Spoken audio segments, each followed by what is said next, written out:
പാർവതി രഞ്ജിത്ത് എന്നൊരു ഭക്ത ചോദിച്ചിട്ടുണ്ട്, ത്രിമധുരം, അഴൽ, ആൾരൂപം, പാൽപ്പായസം, തിരുമുടിമാല ഇത് മുഴുവൻ ഈവനിങ് ടൈം ചെയ്യാൻ പറ്റുമോ എന്നാണ് ചോദിച്ചിരിക്കുന്നത്. ഇതിൽ ആദ്യം ചോദിച്ചത് ത്രിമധുരമാണ്. ത്രിമധുരം ഗുരുവായൂരപ്പന് ഉച്ചപൂജയ്ക്കാണ് നിവേദിക്കുന്നത്. അതുകൊണ്ട് തന്നെ രാവിലെ തന്നെ നേരത്തെ തന്നെ ഷീട്ടാക്കിയാൽ മാത്രമേ അന്നത്തെ ഉച്ചപൂജയുടെ പ്രസാദമായിട്ടുള്ള ത്രിമധുരം ലഭിക്കുള്ളൂ കേട്ടോ.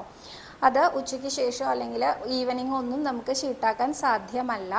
അടുത്തതായിട്ട് അഴൽ വഴിപാടാണ്. ഭഗവതിയമ്മയ്ക്കാണ് അഴൽ വഴിപാട്.